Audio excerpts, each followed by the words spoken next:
It's my pleasure to recognize David Thorbahn as recipient of the 2025 Dairy Shrine Guest of Honor Award. This award represents the highest level of recognition from the Dairy Shrine and recognizes exemplary dairy leaders for their accomplishments and contributions to the dairy industry. Please join me in viewing a short video recognizing Dave for this honor.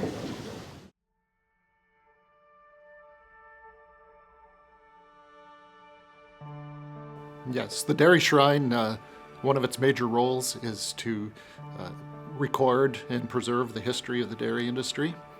And the Guest of Honor Award is like an induction into the Dairy Industry Hall of Fame. And if you look at the list of honors in years past, they're icons within the dairy industry. They're people that myself and others look up to as mentors and try to learn from. Through Dave's service to the industry and his time of leading select sires, Dave has improved the lives of dairy producers and cattlemen around the world. Well, I first met Dave Thorbahn nearly 50 years ago already at a district Holstein show.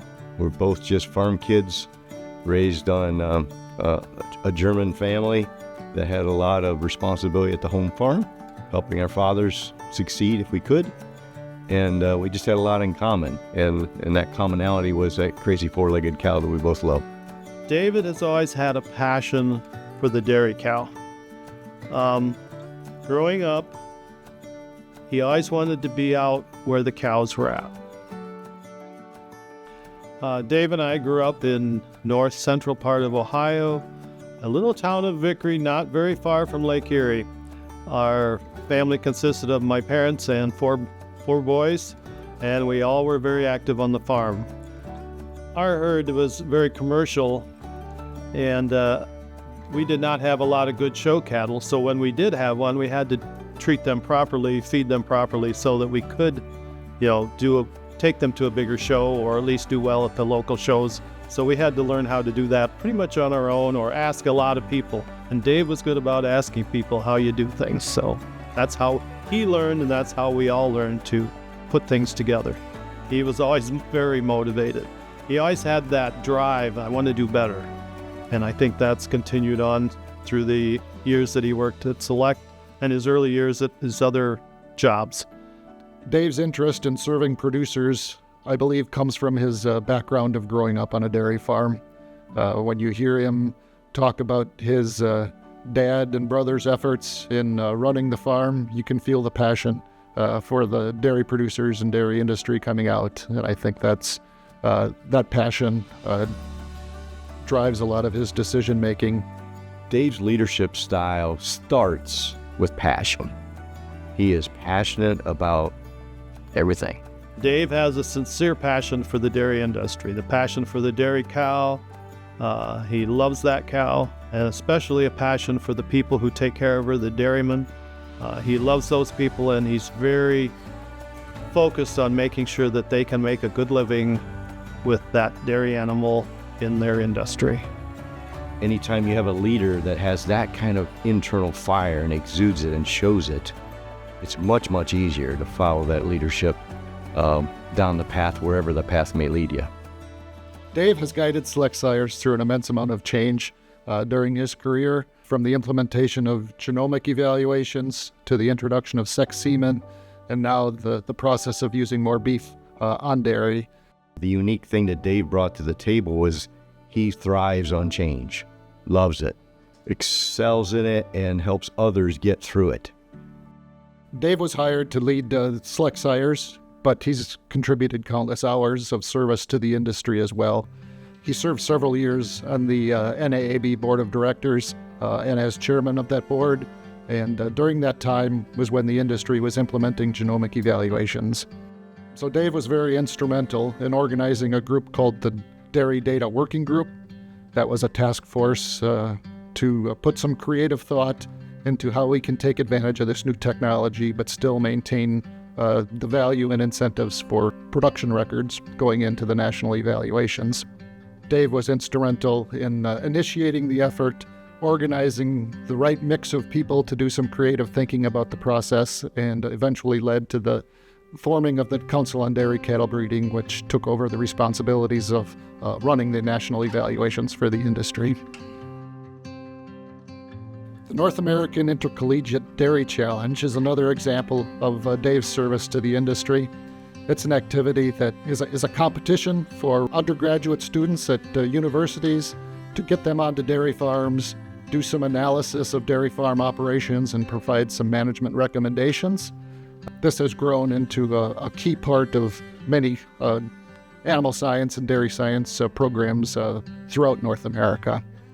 Dairy judging has certainly been around for many years. It's been a wonderful opportunity for students to assess genetics of animals and the functional traits. What Dairy Challenge has done is taking that a step further into where students can integrate all the information that they have learned in their courses on campus to assist a farmer in making improvements in their operation. It could be profitability side, it could be animal well-being, animal health, and then it also has a component of defending their position of what they think could advance this farm, so that they can learn from their confidence and their speaking abilities. This has been probably the most beneficial event to bring industry and academia together in the history of the industry, I think. David would have liked to have came back to the farm. There probably at that point in time was probably not enough. We would have had to do a lot of changing to afford another person at that point in time. In thinking back, I think he has made a lot more improvement, a lot more influence in the industry with where he headed. But when I think of the accomplishments that he's had through being CEO of Select and the other places that he's went and doing the things like Dairy Challenge and all that, I just feel that I don't think he would have probably had all those accomplishments had he stayed in Vickery, Ohio. But we are very proud of what he's done and are so thankful that he learned the right things at one point in time, that he was able to do this and to be the kind of person that he is in this wonderful dairy industry that we have.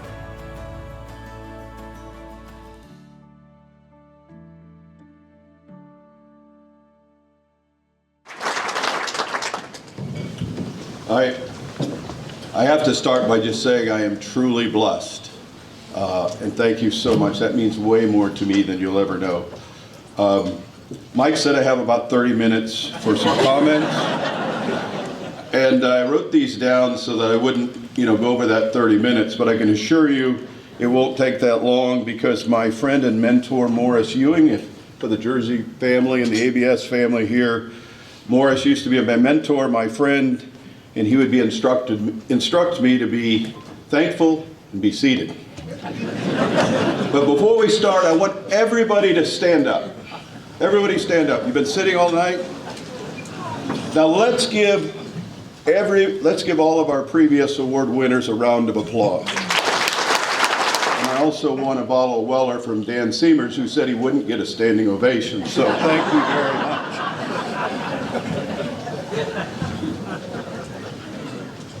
So to Dairy Shrine and those who nominated me, I'm humble and I'm grateful to be here. I consider this award the highest award in the dairy industry, and I mean that very sincerely. It's hard for me to fathom receiving this award when two of my mentors, Bob Walton and Dick Chichester, received them many years ago, and to think here in similar company is just very humbling to me. First, I want to thank Jody Hoynoski, who is here, who nominated me, who got support from Dr. Bob Walton, Chuck Sattler, former award winner for Cattle Breeder of the Year, Randy Cordes,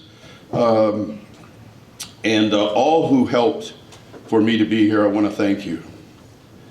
I would also say that the people who deserve to be recognized tonight, because I'm being recognized, are not on this stage.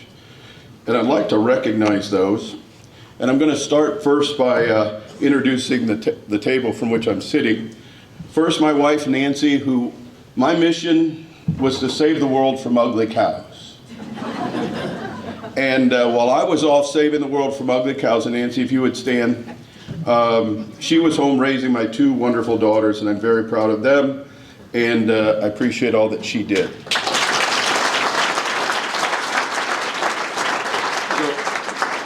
From here on, I'll ask you to hold applause to the end, or I will run over Mike's 30 minutes, and nobody's going to like that. My daughter Jenna is my cowgirl. She is a registered nurse, an excellent student, and Jenna, if you would stand. I'm just very proud that she came. My other daughter, Kelsey, could not be here. She lives in Manhattan, New York, and she's at a surgical unit as a nurse there, and couldn't get out of work. I want to introduce my older brother, Tom, and I'll talk more about him in just a minute. But some of you know Tom from being on the National Holstein Board. Tom's also very involved in the Ohio Holstein Association for over 30 years, and I just appreciate him coming. And I'll share just a bit more about Tom as my mentor. I also want to introduce Carl. I miss sorrow Carl, Jody's husband. Thank you for joining us. And then finally, I'd like to have Jeff Reedman and his daughter Evie. My very first job out of college was to be a district sales manager in Northeast Minnesota. And Jeff was the first full-time guy that I ever hired, and we've been best friends almost ever since, even though I'm still a lot better at basketball than he ever was. I'm really blessed to have some amazing mentors through life. And I'd like to recognize those. My mom and dad couldn't be here, but my father taught me a lot of lessons. And my father was one of the first big dairymen in Ohio. In 1960, he built a farm to milk 140 cows through the parlor. That was before free stalls. He had to design his own manger system. He was very, very innovative, and he always believed you're going to do something, do it right. He was an old German background that never gave you a compliment, only told you if you did it wrong. Is that fair? But he was also an advent for change, and that's, he founded our local, or helped found the local Lutheran church. He fought chem waste management where they were injecting deep oil wells 4,000 feet in the ground unsupervised, and we're 2 miles from Lake Erie. And he was able, with 4 other farmers, to get that done. My mother taught me to believe in myself, and she always said I could do something if I wanted to put my mind to it. But I'd also tell you that she thought I was a very annoying child, because I would always ask a lot of questions. She said, go out in the barn and find your brother Tom. And so I spent a lot of time with Tom growing up, because I loved cows, I loved what I did, and Tom gave me the passion for breeding cattle.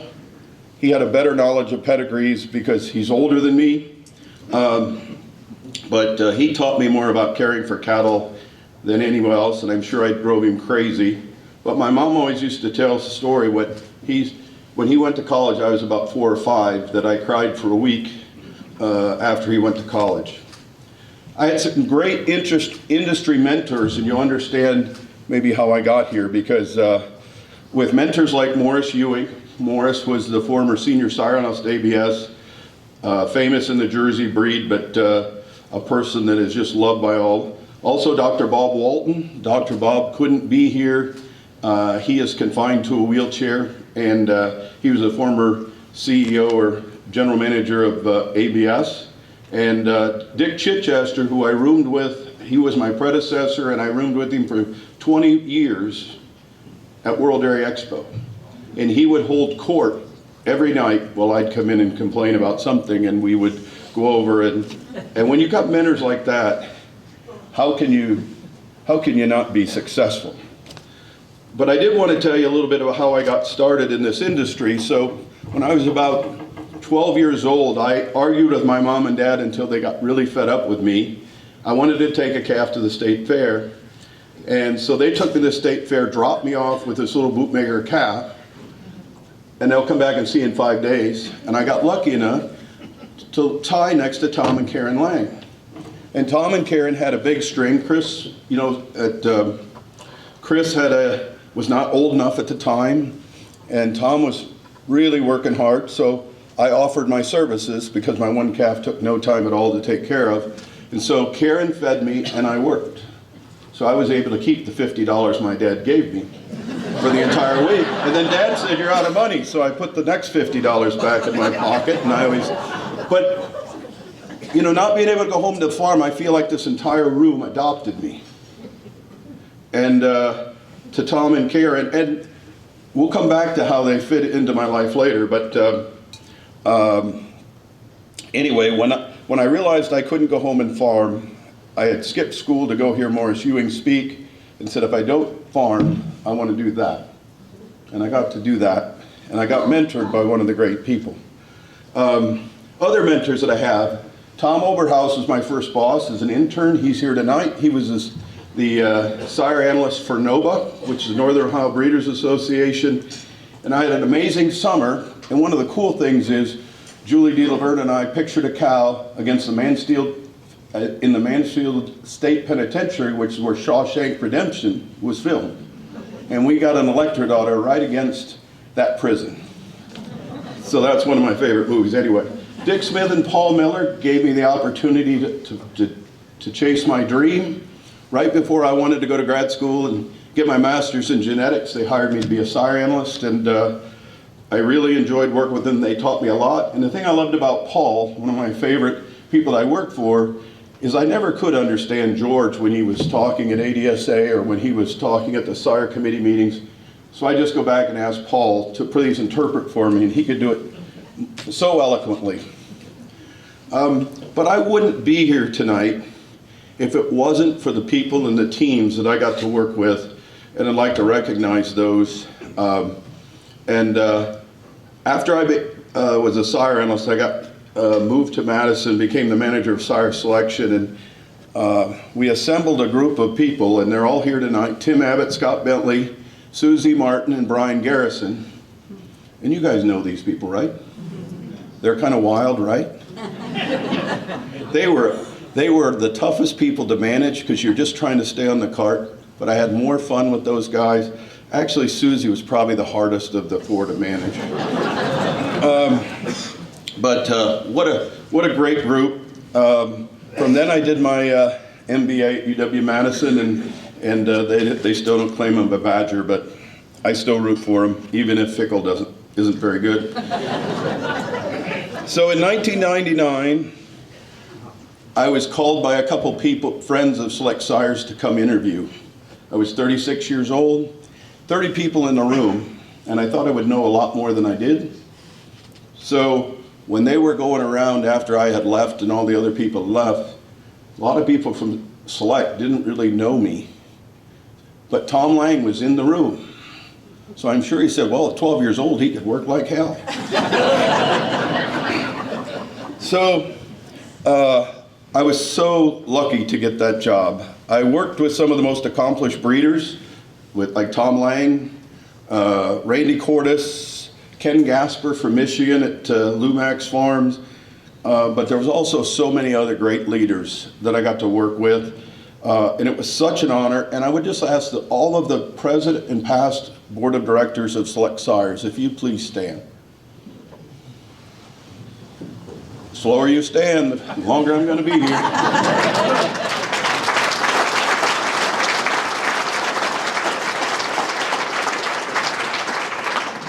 What a committed and wonderful group of professionals I got to work with.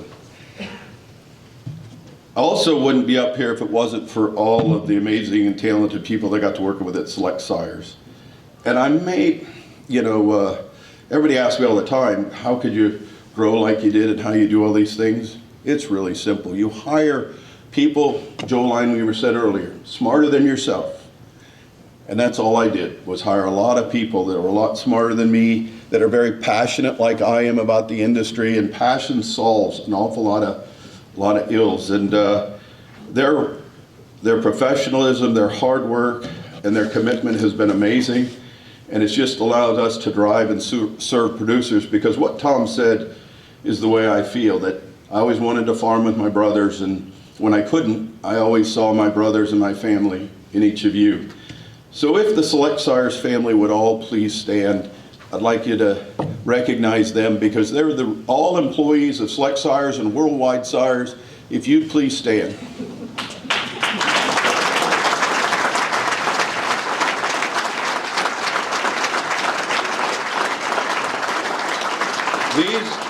are the people that deserve this award that you're recognizing me tonight.